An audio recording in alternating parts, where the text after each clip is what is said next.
Bienvenue sur notre page Lecture paisible.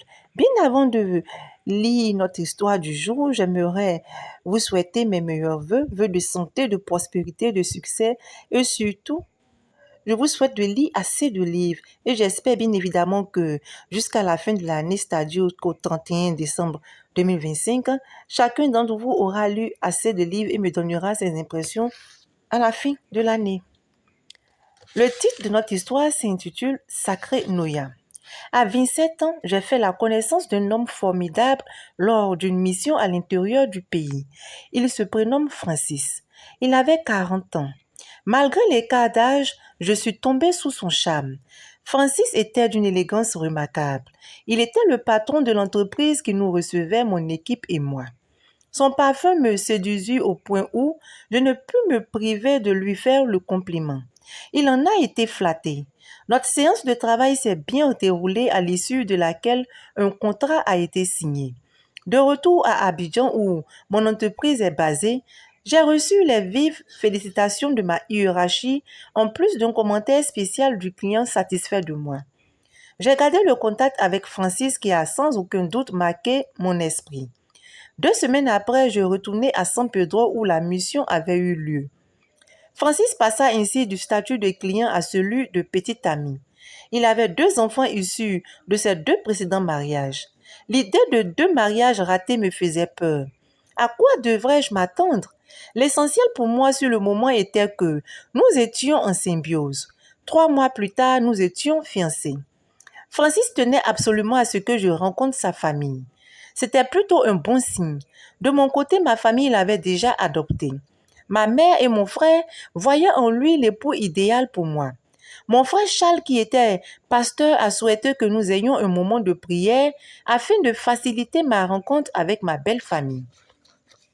Le jour de rendez-vous, Francis passa me chercher tôt le matin. Sa famille vivait à Dabou. J'avoue que l'idée de rencontrer sa famille m'effrayait. Je ne savais pas comment me vêtir ni ce que faire pour qu'elle m'accepte à la première rencontre. Le père de Francis était un grand planteur d'éveillard. Il était très connu dans la ville. C'est la sœur cadette de Francis qui nous a accueillis à notre arrivée. Au premier contact, elle a dit à son frère qu'il a fait un bon choix. Elle m'a trouvée jolie. J'avoue que cela m'a détendue. Francis m'avait dit que son père avait 13 enfants. Il vivait avec eux et son épouse, la mère de mon fiancé. Sa première épouse serait décédée. Francis était l'aîné de sa famille. À l'entrée de la villa, je me rendis compte que mon beau-père était à l'abri du besoin. Sa demeure était immense. Il y avait planté des arbres fruitiers.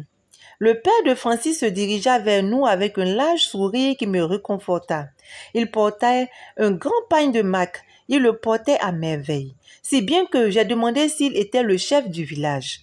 Il a souri et m'a répondu qu'il était simplement le chef de sa famille. Je me sentais totalement épanouie. Tous m'avaient bien accueilli. Il ne restait plus que ma belle-mère. La sœur de Francis nous a dit qu'elle s'apprêtait à nous rejoindre. Cela a duré une trentaine de minutes. Francis a dû aller la chercher. Elle m'a à peine regardée à son arrivée. Elle s'est dirigée droit dans la cuisine d'où elle s'est adressée à tout le monde sauf à moi. C'est à la fin du repas qu'elle m'a dit: Lorsqu'on arrive dans sa belle famille, on ne croise pas les pieds comme tu l'as fait. On participe aux corvées. C'est cela être éduqué. Ces propos crus ont brusquement plombé l'atmosphère. J'ai baissé la tête en guise de pardon. Francis m'a saisi la main car mon embarras était perceptible. Mon beau-père a continué de parler comme pour faire oublier le bug occasionné par son épouse. L'atmosphère est restée tendue. Je n'arrivais plus à me lâcher. Alors que mon beau-père parlait de la date du mariage, sa femme trouva que c'était trop tôt. Elle a évoqué les 2 précédents mariages de son fils. Il fallait prévenir un autre échec en prenant le temps de me faire passer au crible de la famille. J'étais un peu déçue de sortir de là sans être située sur la date de notre mariage. Sur le chemin du retour, je suis restée muette comme une cape. Francis tenta de me rassurer, mais j'avais compris que ma belle-mère ne me faciliterait pas la tâche. Après un compte rendu détaillé à ma mère et à mon frère Charles, nous décidâmes de jeûner et de prier, afin que ma belle-mère revienne à de meilleurs sentiments. Quelques semaines après, j'ai senti des malaises. Après des examens, j'ai su que je portais une grossesse. Francis était très heureux. Il a souhaité qu'on aille en informer ses parents. Il disait que cela était un argument solide pour les amener à fixer la date de notre mariage. C'était sans compter avec l'entêtement de sa mère.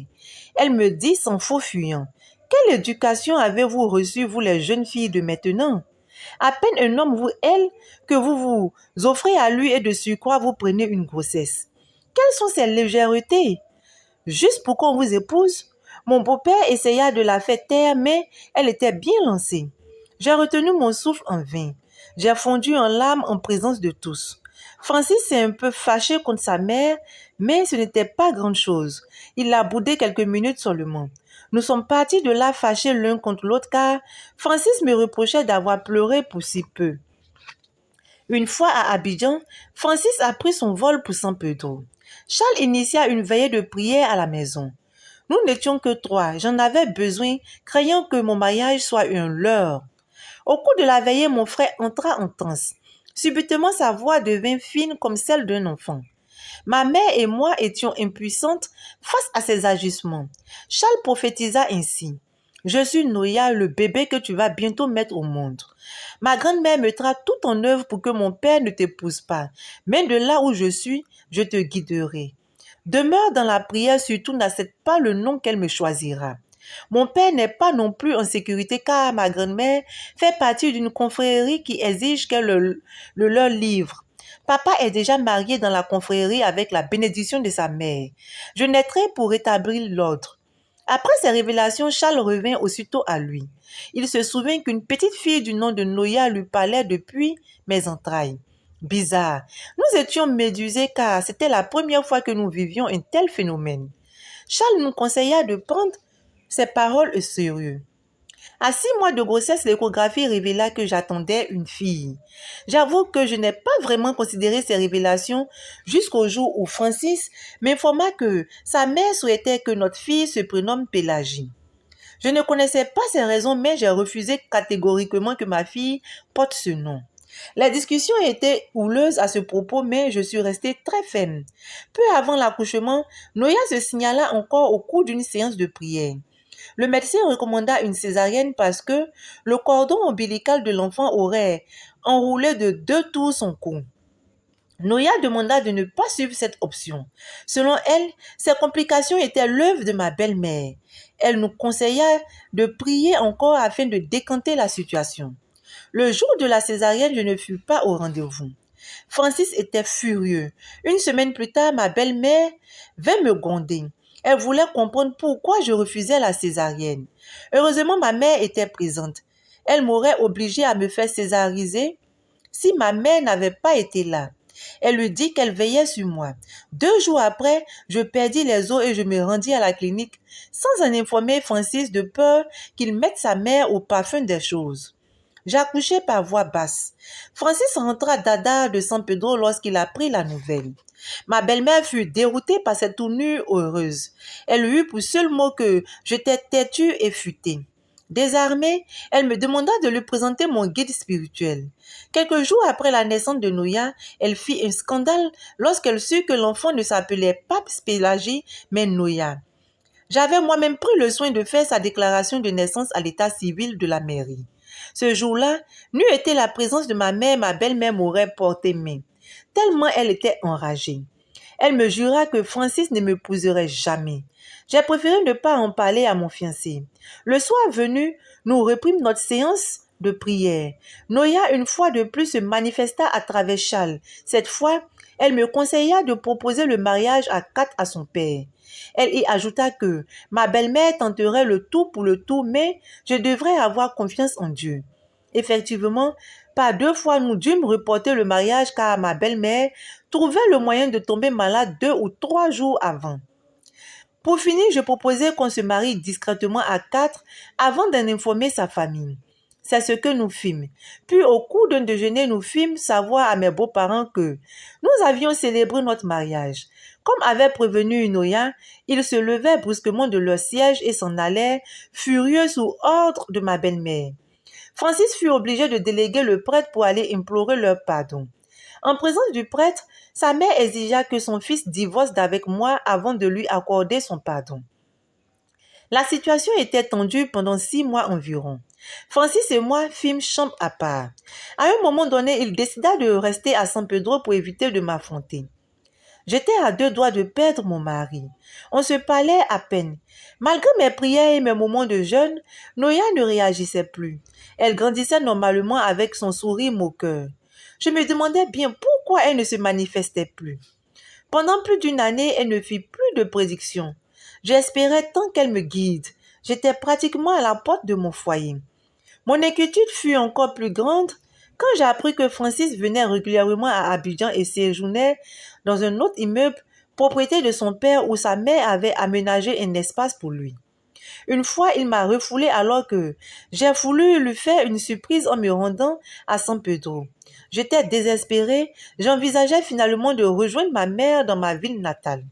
Puis, ma fille se signala de nouveau. Ne quitte pas papa. Ma grand-mère est pratiquement à la fin de sa mission. Elle a perdu la bataille. Bientôt, je t'offrirai un cadeau qui va à jamais sceller ton union avec papa. Demande à Mémé de s'éloigner de toi un moment. Qu'elle m'emmène car la mère de mon père est sur le point de jouer sa dernière carte. Force l'amitié de papa pendant que nous serons absentes, sinon elle l'aura. Je suivis ses conseils à la lettre. Depuis un moment, Francis arrivait juste pour récupérer quelques effets et repartait. Cette fois, je l'enfermai et l'amenai à me faire l'amour. Ce fut intense et agréable. Mais aussitôt après, il s'énerva et repartit précipitamment comme s'il n'était pas maître de lui-même. Je pleurais abondamment, me sentant tellement humiliée. Restée seule à la maison, j'attendais toujours le cadeau que Noya m'avait promis. Un mois après les ébats intenses, j'attendais encore un enfant. Francis l'a pris par le biais du médecin de la clinique où j'ai été hospitalisée des suites de malaise. Il vint à mon chevet en courant. Il était plus aimant que jamais. Au moment même, ma belle-mère piqua une crise d'hypertension. Elle demanda à rencontrer son fils qui n'hésita pas à se rendre à son chevet. Il en revint avec un nouvel élan et me confia comme un aveu. Je t'aime d'un amour sans condition. Je te présente mes excuses pour tout le mal que j'ai bien pu te faire. Je me demande encore aujourd'hui ce que sa mère a bien pu lui dire. Entre-temps, Noya me révéla aussi que son père n'était pas le fils de son père. J'en suis restée pontoise. Affaire à suivre, sacré Noya. Et bien évidemment, nous aussi, nous nous posons la question de savoir qu'est-ce qu'elle a bien pu dire la mère de Francis à Francis. Car je suis toute oui, à vous, j'aimerais bien savoir ce qu'elle a pu bien lui dire. Sur ce, je vous dis bye.